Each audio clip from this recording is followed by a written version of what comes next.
बेवहाय जों नुनो मोनदों मोसानाय फोरोंगिरिनि खुगा मेथाइजों मोसानो सोलोंनो फैनाय बयबो रंजानानै मोसानाय।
खुलुमबाय जोङो बेखौ 300 जुदि हौवासा हिन्जावसा जों कमिउनिटि माबायाव मडेल स्कुलाव दोननाय जादों मोजाङैनो दोनदों आरो आङो बेखौ फुडिं आइसि हिसाबै 300 हौवासा हिन्जावसाफोरखौ जाहोनो फुंनि बेलासिनि हरनि गासै 900सो जायो सानसेयाव बेखायनो बहुत खरस जायो बे खरस जानायाव आङो बिसोरखौ दिनैसिमबो सानसेनि बर' सुबुं हारिमुखौ आङो मोजां मोननानै दिनै खाजियामाटि ओनसोलनि जानानै आइसि जानानै आङो दिनैसिमबो जाहोगासिनो दं।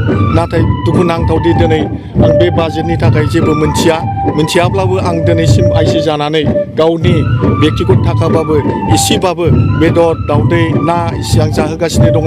थेवब्लाबो बर' हारिमुनि जायनोखि बर' हारिमुखौ मोजां मोनग्रा जोंनि किसुमान लिडारफ्रा जोंखौ नायसनफैयाखै दासिमबो। बेखायनो आं बिनि थाखाय जोबोद दुखु गोनां बाथ्रा। दासिमबो 7 मावबादाखौ आङो दैदेनगासिनो दङ। गासिबो जोंनि गेजेराव पाब्लिसिटि आरो बेजों लोगोसे वाटार साप्लाइ इलेक्ट्रिसिटिखौबो आंनो हारसिङैबाबो दैदेनहोदों बिथांमोना।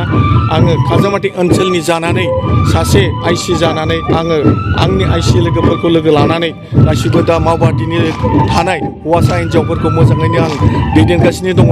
बेखायनो आङो सानसिरि बर' सुबुं मोसानायखौ आं दामनाय देनायनि सायाव गोसो गुदुङै गोसो होसारनानै मोसाथों होननानै आं गोसो जानानै दिनै दुलाराय बर' हारिमु आफादनि दैदेनगिरिफोरखौ दिनै आं खाजियामाटि ओनसोलाव नायस'फैयैखौ आं जोबोद दुखु मोनदों। आरो बिनि गेजेरजों जोङो जानाय थानाय आङो इस्टिमेटै मोजाङैनो खालामगासिनो दङ। बिनि आं दिनै दुलाराय बर' हारिमु आफादनि जिखिनि बाजेट बे बाजेटखौ दिनैसिम आं मिथियैखाय आंनिफ्राय जोबोद दुखु गोनां जादों। बेखायनो आङो दुलाराय बर' हारिमु आफादनि जिखिनि दैदेनगिरि बे दैदेनगिरिफोरखौ आङो आंनि दिनैसिमहालागै नुजाथिफैनो थाखाय आङो आंनि गोरबोनिफ्राय आङो साबायखर बावनानै नुजाथिफैनो थाखाय आं गोसो गोथारै खावलायदों।